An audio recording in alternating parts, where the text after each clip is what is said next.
याक याक एक पहाड़ी पशु है और इसे सुरागाय भी कहते हैं। यह तिब्बत के ठंडे तथा वीरान पठारों में, नेपाल और भारत के उत्तरी क्षेत्रों में पाया जाता है। भारत में उत्तरी लद्दाख के आसपास 15 से 20 हजार फुट की ऊंचाई में यह पाया जाता है। इसका शरीर घने, लंबे और खुरदरे बालों से ढका हुआ होता है। इसे कुछ लोग तिब्बत का बैल भी कहते हैं, लेकिन भारत व नेपाल में इसे चौरी या सुरागाय के नाम से जाना जाता है। यह प्रायः भूरा, काला, सफ़ेद, चितकबरे रंग के पशु होते हैं जो हर क्षेत्रों में पाए जाते हैं। हिमालय के पठारों की तलहटी में उगने वाली हरी सख्त घास व पत्तों को खाते हैं। ये पानी बहुत पीते हैं और जाड़ों के दिनों में बर्फ़ खा खाकर अपनी प्यास बुझाते हैं। जो भी हरित क्षेत्र होता है वहाँ पे ये आगे बढ़ते रहते हैं। ये पशु प्रायः मान में रहते हैं। यह वैसे तो बहुत सीधे और डरपोक जानवर होते हैं, लेकिन यह घायल होने पर बहुत गंभीर हमला करते हैं। यह प्रायः एक साथ एक झुंड में ही रहना पसंद करते हैं, इसलिए इनको अपने झुंड में किसी अन्य का दखलंदाजी करना पसंद नहीं रहता है। ये हमेशा नीचे तलहटियों में ही अपना निवास करते हैं, जहां इनको पानी, घास आसानी से उपलब्ध होती है।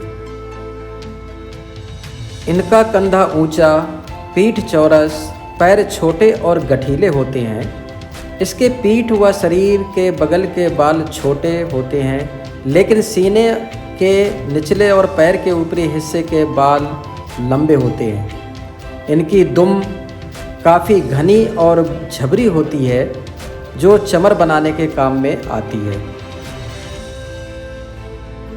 यदि आप इनके पास शांति से बिना हलचल के बैठकर देखते हैं तो ये बहुत आसानी से आपके पास में बने रहते हैं। कोई भी आवाज़ या किसी प्रकार की गतिविधियों को देखकर ये भाग जाते हैं या फिर ये हमला करने के लिए उतावले हो जाते हैं। लेकिन फिर भी इस जानवर के बारे में जितनी भी बात की जाए कम है, क्योंकि सर्दियों में प्रकृति ने इनके शरीर की रचना इस तरह से की है कि इनके बाल कंबल की तरह काम करते हैं, जो सर्दियों के दिनों में ये अपने शरीर को बचाते हैं। पूरा शरीर इनका बालों से ढका होता है।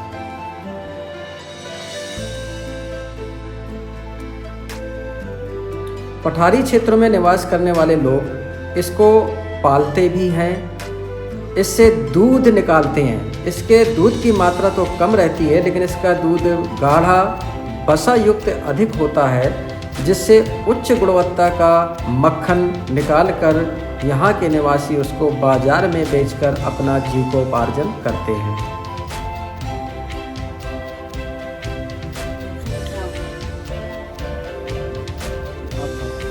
हम खा के बेमार आए। बहुत खराब होता है। हाँ। देसी मक्खन है। हम चांगला में हैं इस समय, और ये दादी माँ ने यहीं पर रहती हैं, बहुत वर्षों से रह रही हैं। इनके जो पशु हैं उनका दूध निकालती हैं और पनीर और मक्खन निकाल के बाज़ार में बेचती हैं। यही इनका ये पूरा घर है, और इनके बौद्धिस्ट है ये। दलाई लामा जी की फ़ोटो है, बौद्ध जी की फ़ोटो है, और रात में यहीं पे ये स्टे करते हैं, पूजा करते हैं। बहुत ही दलाई लामा जी की आपकी पूजा होती है। वाह, बहुत ही अच्छा। जिस तरह का, मैं तो कहूँगा जिस तरह से कच्चा दही से लोनी निकालते हैं, जब अपने यहाँ दूध को जमाते हैं, दही निकलता है, फिर उससे लोनी निकालते हैं, उसी तरह का बिल्कुल स्वाद है इसका। एक और ख़ासियत है, यहाँ के जो जानवर हैं वो हरी घास खाते हैं। हरी घास खाने के बाद जब ये दूध निकाला जाता है, मात्रा तो कम रहती है लेकिन उसकी क्वालिटी बहुत अच्छी रहती है। उसी का नतीजा है कि देखिए एकदम येलो कलर। मक्खन बहुत बहुत शुक्रिया। जिले इसके बालों से अच्छी क्वालिटी की ऊन व गर्म कपड़े बनते हैं। ये सफ़र यहीं समाप्त होता है। नमस्कार।